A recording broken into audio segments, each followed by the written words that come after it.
Good evening, everyone. It is Saturday, 2200, Area A. Hope number 6. That means it's time to learn about building a hacker space, brought to you by numbers 107, 54, 39, and 98. Usually I just intro these panels, but today I'm on it. I'm Porkchop. I'm from the New York Computer Community Connection Project, a place up in Poughkeepsie, New York. Next to me, Harry from the Philly Walnut Factory. Next in line, Binary from the Hasty Pastry. And last up is Dragorn, also from New York Computer Community Connection Project. You might be wondering why we picked that name, NYCCCP. Seemed funny. We wanted to talk to you about a whole bunch of things, and we're just going to start by asking, say Binary, why build a hackerspace? Well, there's a bunch of reasons to build a hackerspace. I mean, there's many people have tried. There's been a pretty long history of them in the United States. But the main reason is collaboration. I mean, you can do so much more with many people than just by yourself. And by pooling resources, bandwidth, cost splitting, everything, you can accomplish so much more. And another reason is just getting everything out of your house or your mom's basement or whatever. I mean, just not having, power tools and computers and crap all over the place. It's pretty good to have a separation of that. And I think another important thing is people work on projects, and sometimes it takes them quite a bit of time to finish something. And it's nice to be able to work on something a couple hours a day and have it stay put without anybody messing with it for, weeks or months at a time. And then it's just good to have a meeting space or a place to hang out where, it'll always be there.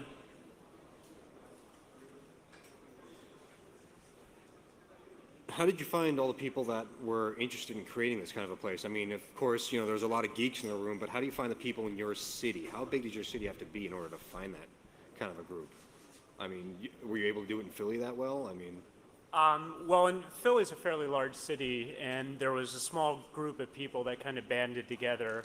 And then some of us worked for local universities, so it was fairly easy to put feelers out. There were 2,600 meetings that some of us would go to and attempt to recruit new people. A lot of it was word of mouth, and it's really quite difficult to do that by word of mouth.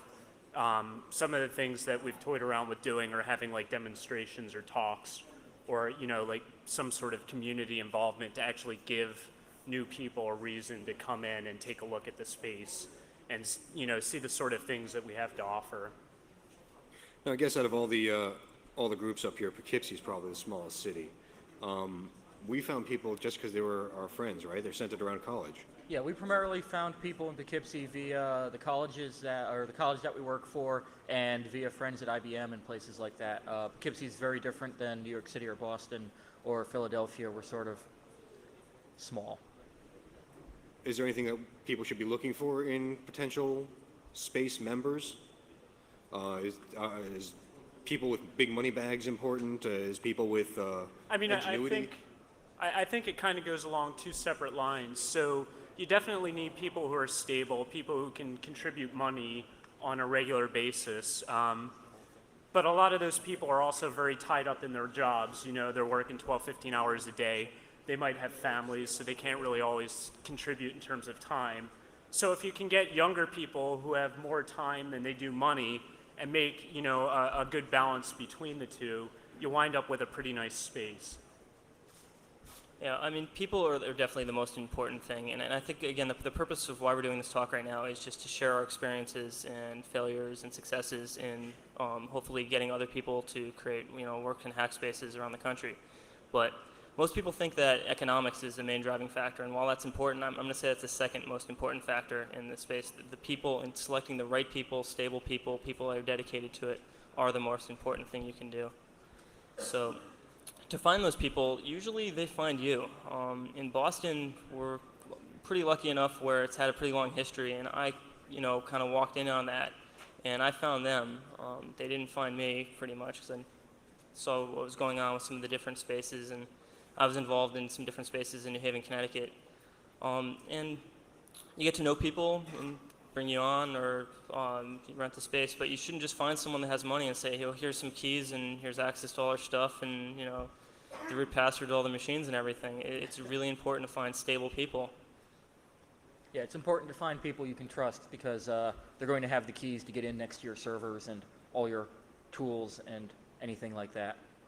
So you need to make sure you don't bring in people that you're not comfortable with or people that might cause other issues or drama or anything like that. Or have other reasons to be there. They just want a space so they can get out of their mom's house or something like that. That shouldn't be the main driving factor. And going back to economics and people with money, I can't stress enough that if you do attempt to start a space, we found that you shouldn't really, a single person should not be paying more than $250. That seems to be the magic number this year at least for space. Any more than that, if you were to lose that member, you could really put the whole thing into financial woe. Would you say that the people involved is the major contributing factor to the downfall? I've seen many spaces. And I've only been involved in this one. However, it seems to me that if there was one thing that was going to cause the downfall of a certain place, it would be the people. So I can speak to this because we just had one of our main members move away, and he was probably the most social out of the whole group and often brought everyone together, be it at the space or barbecues or whatnot. And we've suffered quite a bit from that. There's, not everyone not being as social as him, it kind of made things fizzle out a little bit. And so now trying to really ramp up again, you find it a lot more difficult. I mean, definitely having someone who's very social and can go out and, has many different friends and can pull from many different resources makes it a bit easier to deal with. Oh, I haven't heard him being described as being social before. That's pretty cool, but but yeah, it's definitely important to have stable people. But you should also have a plan. If people move on, people move to different cities, get different jobs, their life changes. They can't afford to pay. You should definitely have a plan in place. So if one person were to leave, you'd be able to still maintain the space. So that's something that needs to be done with planning. But Yeah, we we've, got to. Go ahead. we've been fortunate to have enough of a contingency plan in Poughkeepsie that we've had a few people that have had to drop out because they got married and bought a house or various things like that where they just said, sorry guys, can't do it anymore, and they paid up for the last month and then moved on. But if you plan well enough that you have a bit of a slush fund, it doesn't hurt that badly until you find a new member. We actually kept, I think it was 3 months worth of slush in slush, and while that's a good theory, it doesn't always work out that way. I was going to originally pull all sorts of graphs and charts and all that, nifty financial stuff, which I never actually got a chance to do. But you do need to keep some of your funds squared away so that you can at least operate the space, assuming worst case scenario, for 3 months. And after that, well, you can try to jump out of your lease or something like that. But speaking of things like leases, we should probably talk about how to find the actual Right. place. So What do you look once for? you've found the people and you have the drive and the means to do that, the next thing is to find a place to put your stuff. So So what size? Like, how do you determine how big a place was? I think for Poughkeepsie, at least, what we did was we measured our apartment, and we decided that, well, okay, my crap room is about 1/4 this apartment. I'll move about half of that, so I'm 1/8. So adding up. We ended up with a number like 1,000 square feet or 800 square feet, something like that. Yeah, something in the 800 to 1,500 square foot range was our original target. The way commercial space generally works is you pay per square foot per year.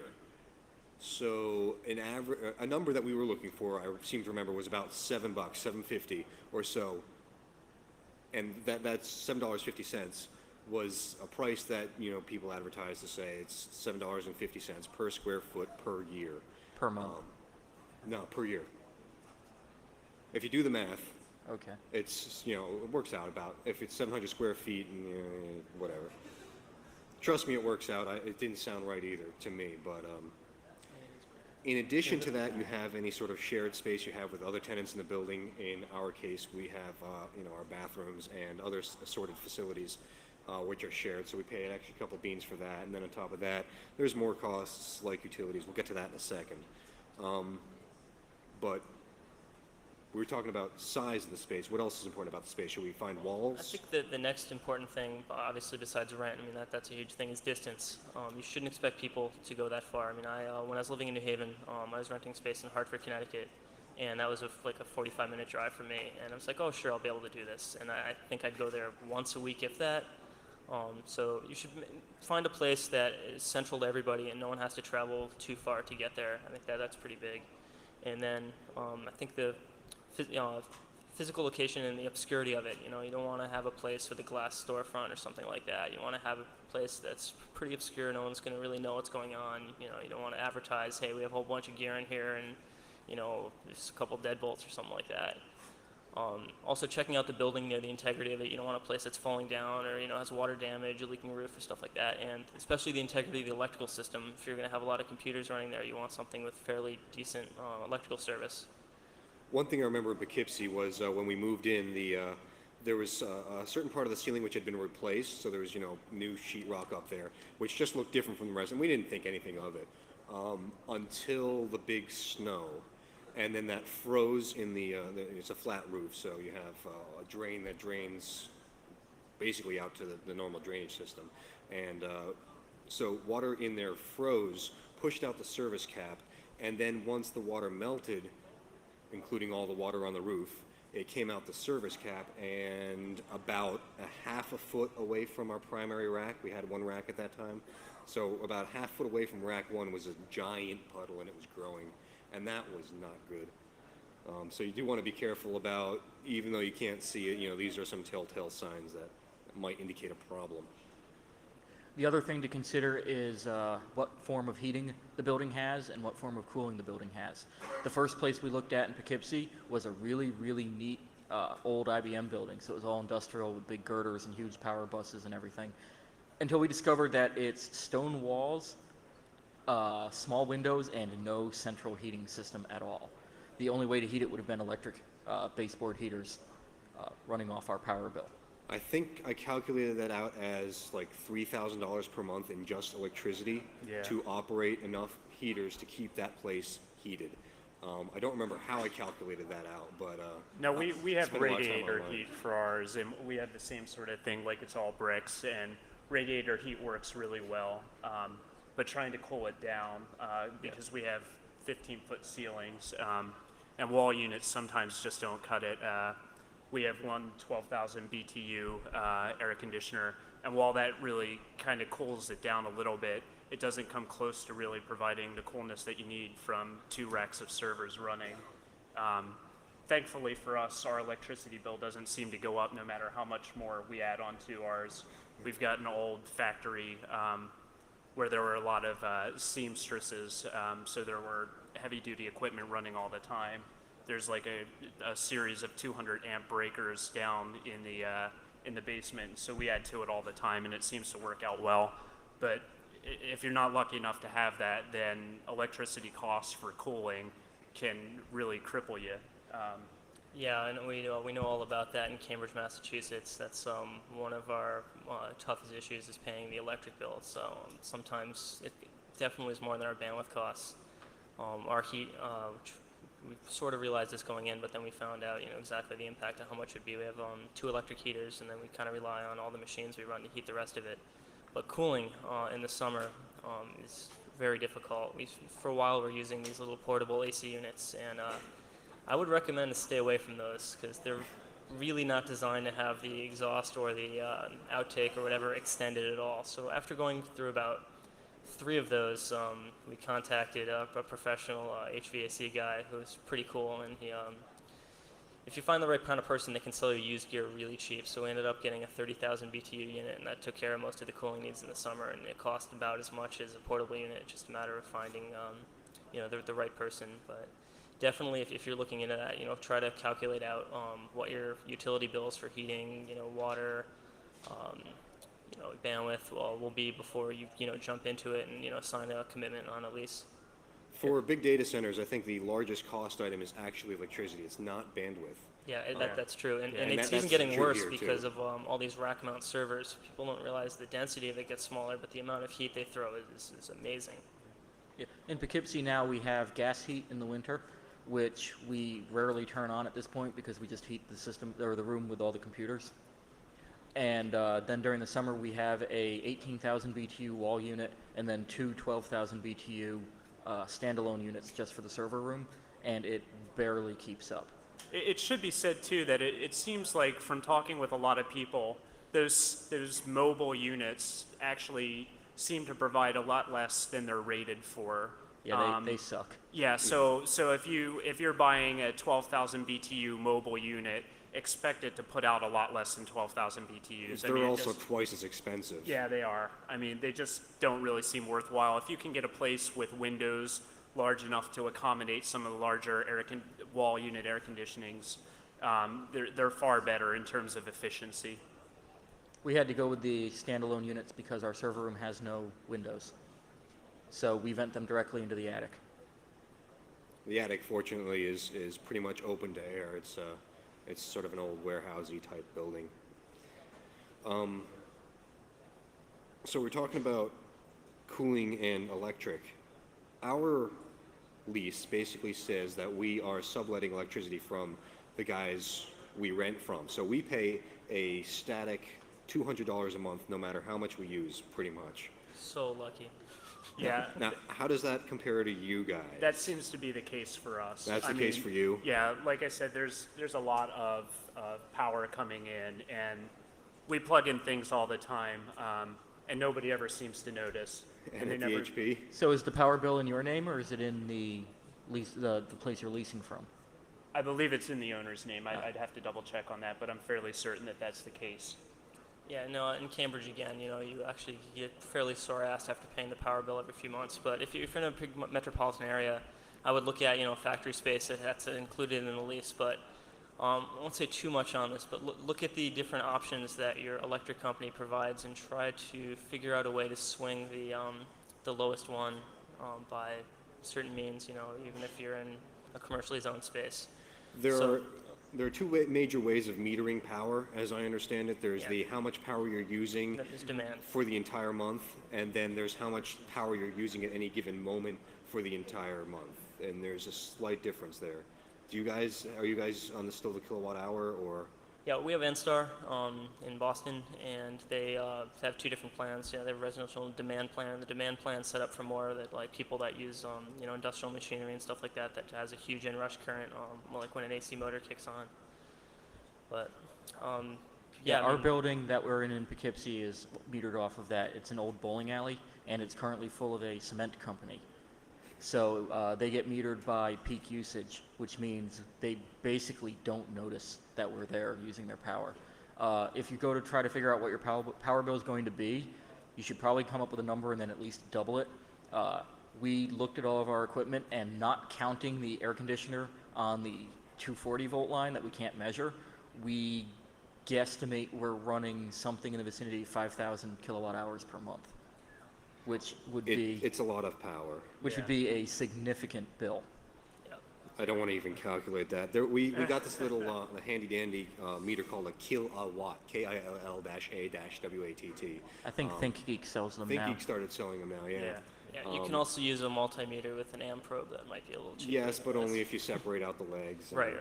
Okay, so you have a space and you have some people. What do you do with that? And a couple things. The first thing you want to do stuff that we found that works through trial and error is assign a function to each person. Like one person will be in charge of dealing with the landlord, be the liaison for that. One person will be the treasurer, backup person. One person will take care of network operations. One person will take care of physical stuff. And at least in our place, we do a rotating cleaning schedule. And I think most people don't really think about that, but that's really important. Is your place will get really nasty really fast if you don't have someone clean the floor, the bathroom, or whatever. So we find just having a monthly schedule usually works if you have something to stick with that. We're slightly less well defined in Poughkeepsie about that, but we look out where some of the cleaning is done by the cleaning service that the company that we lease the space from hires, since the bathrooms are in a shared area. But for the rest of it, when it's time to clean, we tend to just call everyone and say, show up, and we're going to throw a bunch of crap out, and if you don't show up, your crap might get thrown out. Yeah, we're pretty much the same way. We have a shared facilities as well, so luckily we don't have to clean up after everyone else, which is pretty nice. But when it comes down to cleaning the inside of the space, it becomes rather difficult to get everybody around. So do it at meeting times. We have concrete floors. Obviously, we're a concrete company. No, even before that, we have had concrete floors, and I'm constantly amazed at how much actual dirt gets on those floors. If you look underneath any one of our desks, except for those of us who have rugs under our desks, it's actually like enough that you can scrape with your fingernail, and there's actual depth to it. Yeah. It's kind of unless you actually mop that every week or something, which you're never going to do, so don't even think about it. It's just going to look really, really bad. I tend to remember actually the room that we inhabited used to be a showroom for concrete. So what we had to do was basically we took buckets of water, we threw it on the ground, and we pushed it out before we moved anything in. So we were, by any means, clean it when you first get in there to as much as you possibly can. If you can afford it too, air filtration systems like HEPA filters, even though in your case you probably have to change them fairly frequently, Very frequently. are very nice to do. About once every 2 weeks, we replace one of the furnace filters that we have the special exhaust fan to go exhaust into the server room, and it goes through a filter, and those filters clog up in about 2 weeks. Yeah. One thing that's funny about concrete, which I didn't realize at least, I don't know, other people probably knew and I just was dumb about it. Concrete plus water equals caustic to metal, which is a problem in a computer. So filtering out stuff became very, very important for us very quickly after we started seeing things fail. Although I don't think we've actually seen things really fail. I blew up a power supply. Yeah. Yeah. The other thing that very fine concrete dust will do is collect on all the surfaces that are supposed to be heat sinks and so on and so forth, and just inhibit that. Yeah, it's not just concrete dust though. Chances are you'll probably be getting a building that isn't brand new. So chances are there's going to be a lot of dust falling from everywhere. Yeah. So you'll need to plan to take care of that, and you'll probably want to plan about air filters and whatnot. Concrete dust is just particularly pervasive and fine, but any old building, any industrial space is going to be full of dirt that's going to get into servers and whatnot if you don't put in air filters. In our case, we maintain positive pressure in the server room so that we exhaust in so that a minimal amount of dust comes in, since there is no direct connection from the server room to the concrete factory people. We haven't done it yet, but one thing you can do to cut down on dust, I've done this at work, is to take concrete sealer. You can get that at Home Depot or whatever, and put it on any bare concrete floors, and that just basically keeps any dust from rising from the floor after your shoes scuff it up and whatever else. Mm-hmm. After you drop a heavy server, 700-pound server, whatever, on the concrete and crack it. Yeah. Right. Okay. So one thing to keep people there that we found is it's good to schedule a weekly meeting and really stick to it. So you say, okay, we're going to meet every Wednesday night, 8 o'clock, and you make sure everybody shows up. And that's kind of the one night where it's, other things you should think about are like visitor policies and policies on if someone leaves or whatever. What they'll usually ask for, like a first and a last month rent. But so if you have a visitor policy, it's good to have one night a week where everybody gets together to work on a project, clean the place, work on infrastructure, something like that, and just not have random people come over to drink beer and hang out or whatever. Really can't stress that enough. It's really important to just say, okay, certain things need to get done, and they're going to get done once a week, and that's pretty much that. And that's worked pretty well. Yeah, if you include food, people seem to come more frequently. Yeah, like you get together for dinner and then you work on the project or something like that afterwards. Yeah. Along those lines, having separate areas in the space, everybody will get their own work area for stuff, but then having a clear defined separation of a common area where everybody just hangs out, might have a video projector, a couch, a couple video games or whatever. It's completely separated from people's workspace is pretty important for quite a few reasons. Having a server room completely separated off is also kind of nice. When you're jamming in a bunch of machines together, as many of you know, it gets pretty freaking loud. And so being able to have a public area where you can kind of get away from all that noise is really nice. When we moved into our space, there was just sort of this little cage area that they used to use as a tool shed kind of thing. Eventually, what we ended up doing was, we tried to put up this stupid pink foam in order to dampen the sound. That actually worked pretty well, we thought. And then we added more machines and more machines. We got more sensitive to, now we don't have as much noise.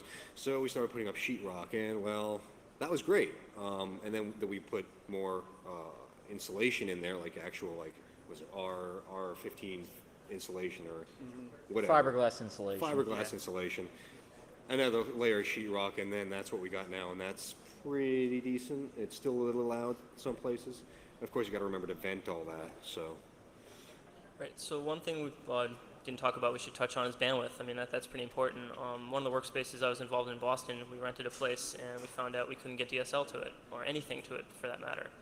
So we had that space for about 3 months and we had to leave the lease just because we couldn't get any bandwidth in there. It was pretty, we couldn't really use it for what it was intended purposes. So there's different options depending on where you live. We're lucky enough in Boston to be part of a cooperative ISP, so we pretty much run our own Tier 2 ISP.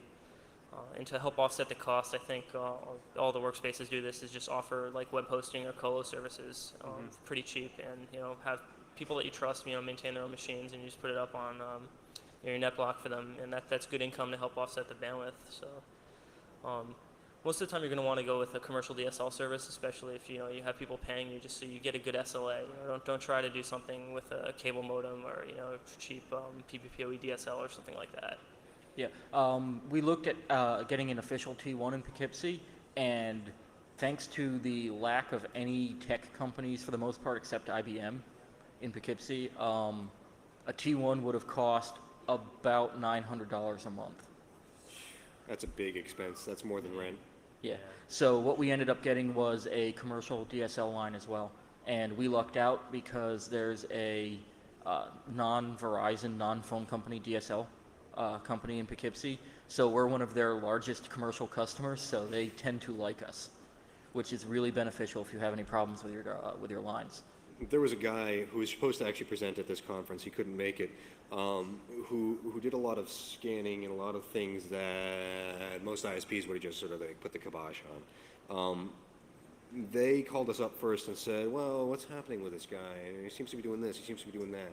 And I could actually talk to them and explain to them what exactly was happening. And he was like, oh, okay, well, we're getting complaints, but this, that, and the other thing. And he could finish his research, and he ended up finishing his research. So having a friendly company, having a person, names that you can call, this exists at larger companies too, but unless you're a big commercial customer, you generally don't get that level of attention, and the guys don't know you too well. Yeah, finding a small ISP and talking to them ahead of time and showing them that you have some clue is huge. They'll be willing to work with you a little bit more, and they probably won't. Yeah, demonstrating cluefulness is really good if you can talk to their techs directly. We were lucky enough we even got reverse DNS delegation. When we first asked about it, they went no because people always screw it up, and then they yell at us that their DNS is broken. And we were actually able to persuade them that we were not stupid, and we lucked out in there as well. That would never have happened if we'd gotten the DSL from Verizon or something like that. Not at all. And it also helps if you want, more net allocation or something like that. If you want another net block, if you can justify the use, tell them what they're doing.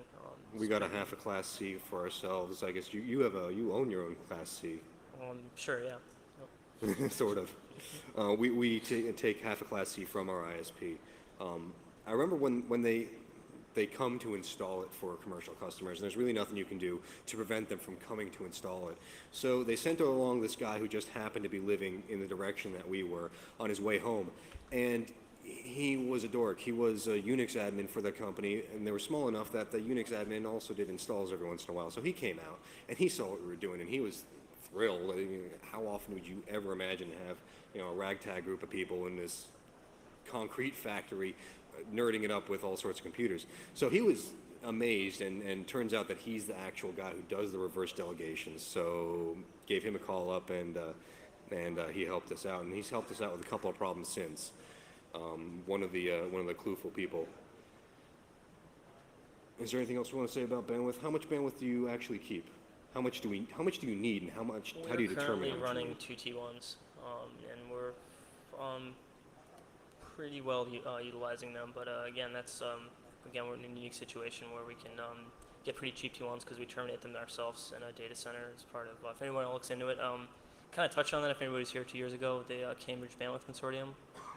It's a group of people in Boston that have basically said, okay, we're pretty fed up with all these ISPs. We're just going to start our own. So they went to the phone company and said, hey, we have 10 people that want to buy T1s.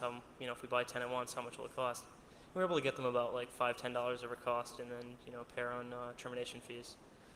But again, when selecting a space too, look at the physical plant around the space. You know, if the copper's horrible, if, you know, squirrels are chewing on it or whatever, you're probably going to have a lot of hard time getting a good DSL loop there. You want to have pretty clean copper going to it. If you're in an office building that has fiber too going to it, like a SLIC or something like that, that's great. That would be a definite plus. So if you're looking at a bunch of spaces, definitely don't take the first one you see. You know, look at 5 or 6 spaces. You know, Craigslist is a good place to look. Just driving around your city or whatever for rent signs is, and you just keep a little table of what's good. You know, what features each space has, and whatever one is good. It's kind of nice if you're in a major city to be near public transportation as well. We're kind of right off the subway, and so, you know, it's a quick trip down there, and people who don't have cars can get there easily without having to pay, you know, taxi fares and whatnot. And that's pretty nice in general. I think when we were looking, we went just the 2 of us, not the whole group, because there's like, you know, how many of us are there? Like 6? I think originally there were about 10 people that expressed tentative interest. And yeah, well, we end up now with 1, 2, 3, 4, 5, well, about 6 people. Yeah, we're about the same. And so just the 2 of us got in a car and drove around until we found stuff near us that was pretty big and, you know, about the right thing. Copied down their phone numbers, took a couple exterior pictures, picked our winners, actually went and contacted them, took pictures inside, showed them to everybody, and then we all went out to the biggest and the best, and we ended up with where we were. Yeah. If you're in a more rural area, it might be worth your time to investigate how, or rather where the telco switching stations are, so that you can make sure you get close enough to DSL. The first place we looked at, we could literally open a window, throw a rock, and hit AT&T. It was, With the big rock. No, we didn't. That's the place that we couldn't afford to heat. yeah, that was the $2,000 heating bill per month. We'll probably take questions towards the end if you don't want to keep standing the whole time. Yeah, well, we are at 33 minutes past the hour. Can we spend, let's say, 3 minutes talking about how we acquire stuff? Oh yeah, yeah. And it's a then good topic. and then we'll head to some pictures and stuff, and then to questions, and hopefully we'll get like 10, 15 minutes of questions at Yeah. least. So, how did you decide what you needed, and how did you acquire all the crap? I think the key word is grifting. Yes. There's an amazing quantity of free stuff out there. Check out the local colleges, especially at move-out days. Working for local universities is great too. They seem to have a lot of turnover in things. At least in Pennsylvania, it costs a lot to recycle your computers. So if you work for a local university, talk to your manager. More often than not, you know, they'll have you sign a paper that says you're now responsible for all of this gear, and you can walk home with older Sun servers, lots of Dell gear, the occasional network switch or two, and I mean, all of it just absolutely for free. We found a lot of furniture from our local university. When they were throwing out all the old desks from a computer lab, you know, they just piled up in the warehouse, and the warehouse guy didn't want them, so I knew the warehouse guy, and so we pulled a whole bunch of desks out and just put them at the space. It worked out really well. It was actually amazing when we started the space and we talked to everybody we knew, even people who weren't actually involved, how many people just came forward with, hey, you want a couch? Here's a rack. Things like We got that. 3 couches. Well, actually, for the first couch you had already. Yeah. But then there was 2 couches that came in after that, and then we put the kibosh on that one couch. That was a bad couch. We should not have had that in the first place. The couch had no You legs. itch after you get up from that couch. So furniture, everything. Do we have any other tips other than universities? Well, you know, there's always Craigslist. There's local garage sales for things like furniture. It's helpful if someone you know has a pickup truck, because it's easy to take a ride around on, you know, Saturday or Sunday to the local thrift shop or whatnot. You can buy a sofa for like $50, so that's pretty cheap. Now, on this coast, there's the MIT swap meet, and Yeah. we found a lot of UPSs and some computer equipment. We don't keep a lot of computer equipment that's communal, aside from the stuff that's been there so long that nobody remembers whose it is. So we found like $40 UPSs, and those actually lasted once you replaced the batteries, which is a bit of an expense. We were lucky enough. We got our TuneMain UPSs, which are rack mount UPSs, 2200s for free. There was a mistaken order and they couldn't return them. So it's helpful if you're known as the guy who will take any bit of hardware that comes your way. whether you're going to keep it or whether or not you're going to throw it out. If everyone knows that you'll take it, then when they have something to get rid of, they're going to come to you for it. And so that's really, really been helpful. It's gotten us almost everything. We haven't bought much that's actually brand new, aside from maybe some access points and our core router. Bit of a double-edged sword, though. Sometimes you end up with a lot of crap. Yeah. Yeah, you'll see that in the pictures later. Yeah. Speaking of which, shall we move along to the Actually, pictures and just stuff? one quick tip too on acquiring network hardware. If you think you have the technical know-how, if you look on eBay, there's just so much network equipment that's 48 volt DC powered, and you can get yourself a DC regulator or a rectifier pretty cheap. And you'll find network routers or switches, you can get them at maybe a third of their cost if you're willing to use a rectifier to power them, especially left over from all the .com blowouts and stuff. People co-located that stuff in telcos, and it's really cheap. I mean, you can get yourself a 24-port managed switch for like $50 on eBay these days. So that's Also, what if you I look for some of the off-brand stuff, Nick pointed us when we started our space towards Cajun equipment, which hasn't been made for a while, but we're using it, and it's pretty much as good as Cisco as far as we're concerned. It does everything we need to, and the parts to replace anything that breaks is pretty easily gotten. just don't put the management interface on the internet. Yeah, no, that's Yeah. the management interface on those things low. All right, so we have some pictures to kind of, I think they kind of touch on some of the stuff we talked about, and we'll talk about each one. That's This our is a picture of the Poughkeepsie space from just before we moved in. Just before we got there, they were using it as a storage area for Notice the styrofoam ceiling. peanuts. Yeah, you can also notice the interesting water damage that we didn't pay attention to. And that's what it got turned into.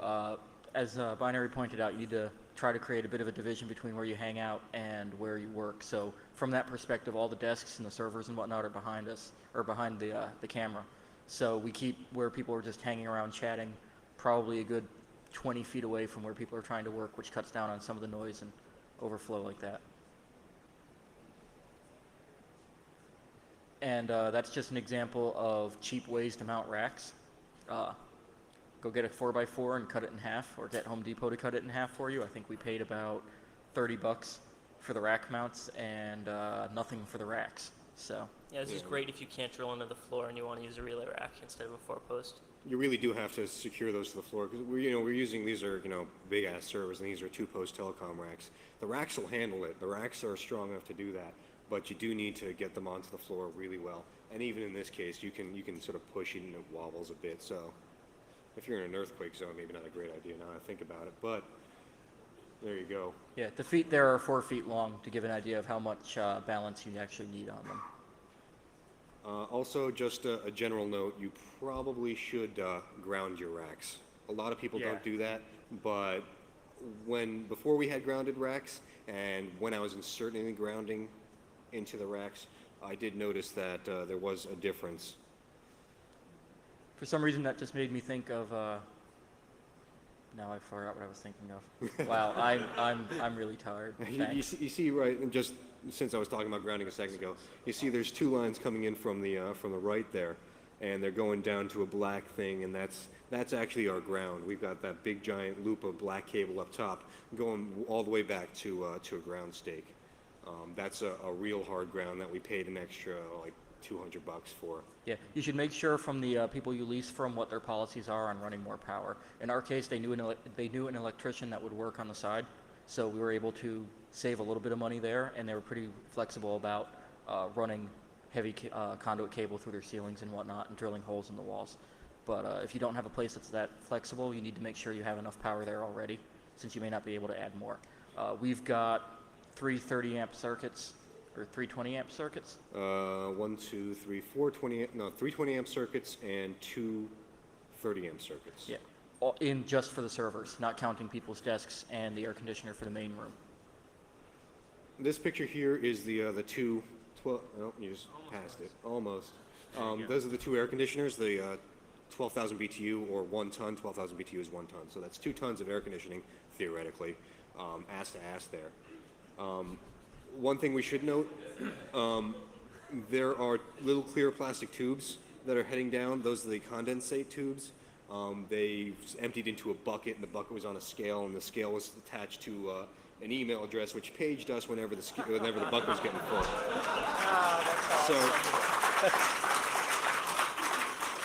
And we also had MRTG graphs and everything set up so that you could see how full the bucket was, and so you knew when you had to go and empty it, and it would predict. That lasted about 3 weeks before we realized we were emptying the bucket every 8 hours. Yeah. There's nothing better than getting woken up at 4 in the morning to go empty the air conditioner's pee 5-gallon bucket. bucket. This isn't like the small little. This is the big honkin'.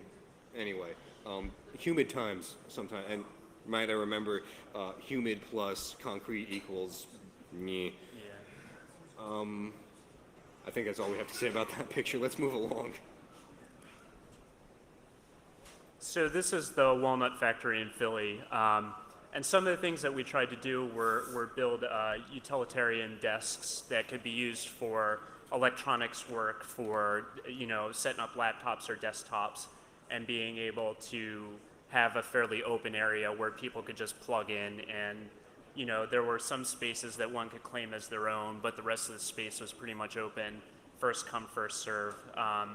You see the 2 racks off to the center and to the right, and those were just moved in. They were donated to us, and we're trying to keep them as far apart so that we can keep the sound out of that as much as possible. And isn't that tabletop a whiteboard? Yeah, oh yeah, I'm sorry. Actually, from Home Depot, you can get tabletop that acts as a whiteboard. So if you don't really have wall space to hang a whiteboard, it's nice to just be able to jot down notes on the table and know that you can actually erase them later.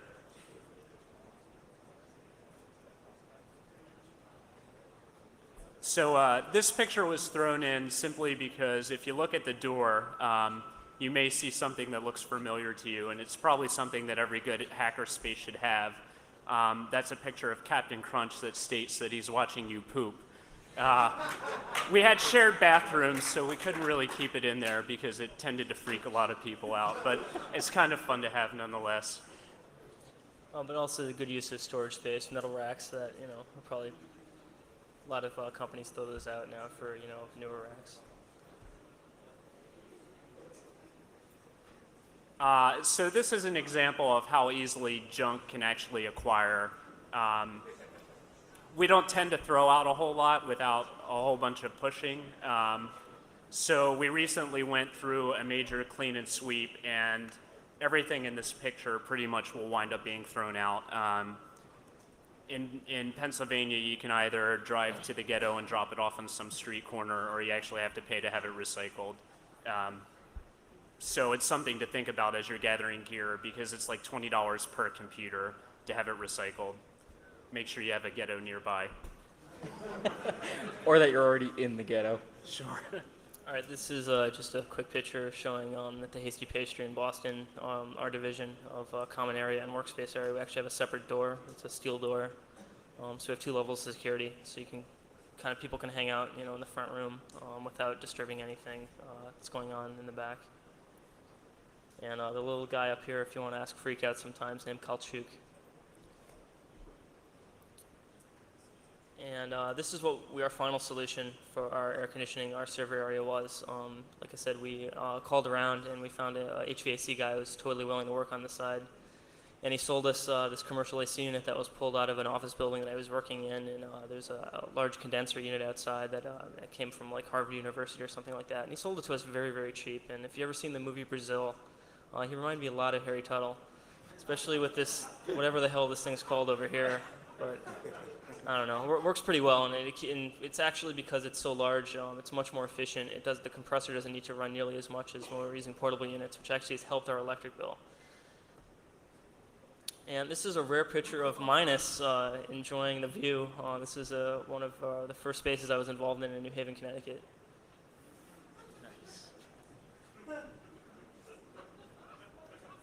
I guess that does it for pictures. Yeah, so about questions. Yeah, I think Let's that more than let's does go it to for pictures. questions. I think we have 9 minutes.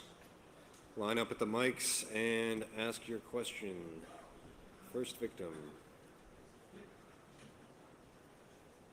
Apparently a very short person that was also a mute used that mic. Is that mic up? There you go. Okay. First off, Dragar, my good friend Ogre wants to send greets to you from Albuquerque. Oh. But my main question is about, are you guys nonprofit, 501c3, incorporated? Do you guys do anything like that for the organizations? We looked into it in Poughkeepsie, and we may still do it at some point. There's some benefits and there's some losses to it.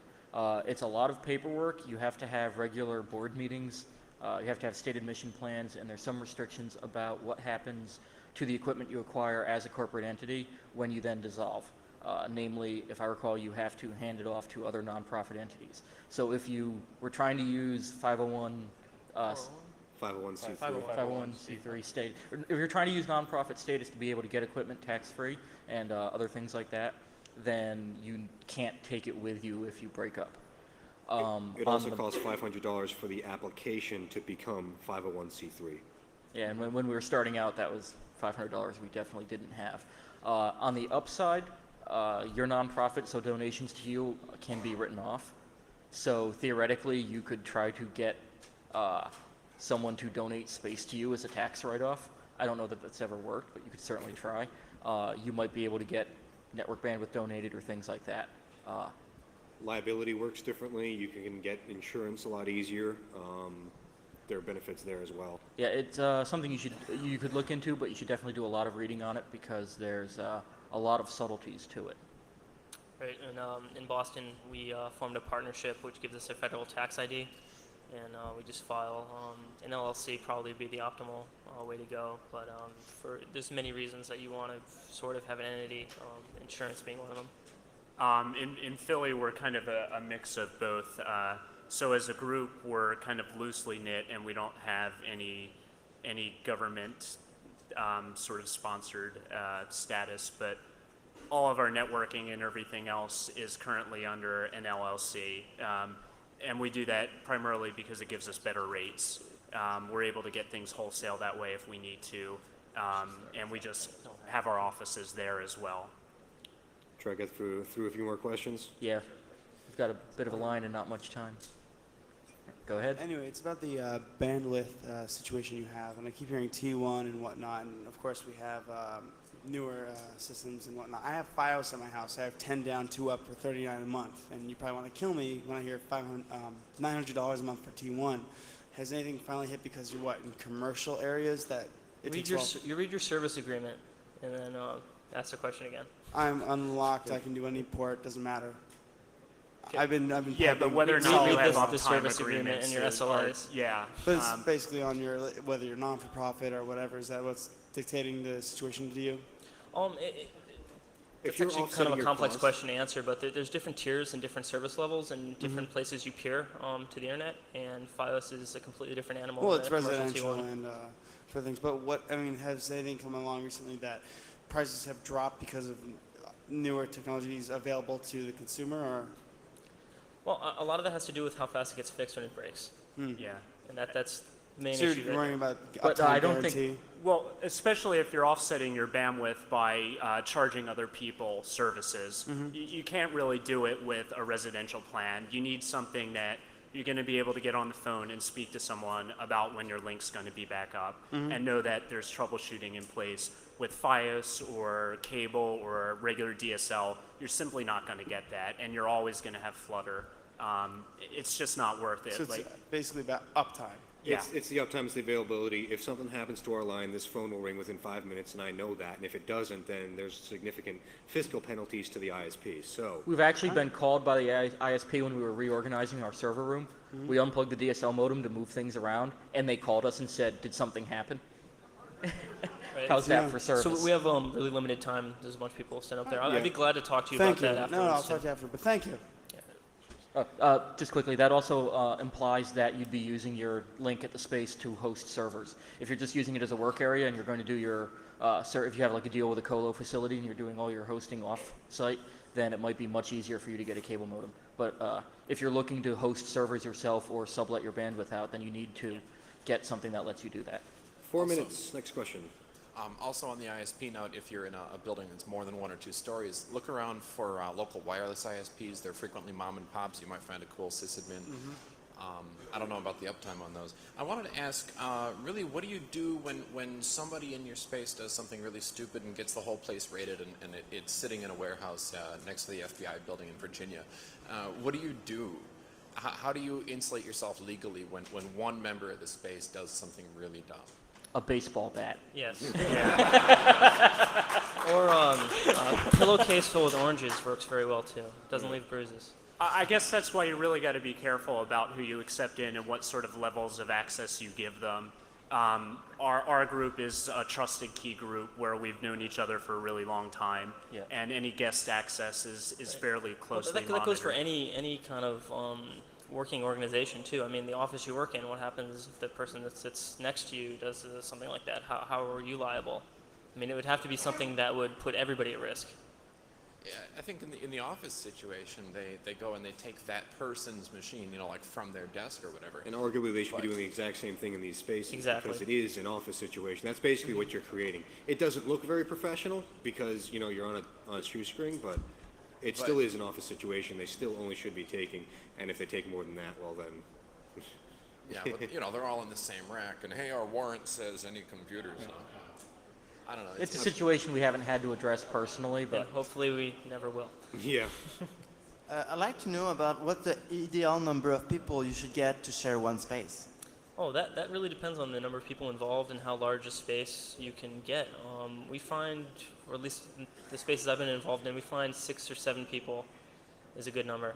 Seems to be the magic number. I think we both have 8, so 6, 8. I probably wouldn't go much higher than 10. Well, and I guess that like core people versus people who come in to work on various projects, but definitely contributing members. We have 6 as well. yeah, we had the original division of full-time people and students. Since we're right near the college, we didn't feel that we could charge them full price when they don't have a real job yet.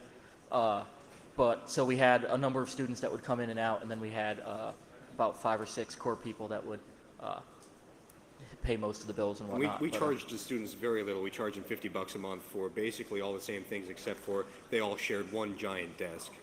2 minutes left. Next question, please.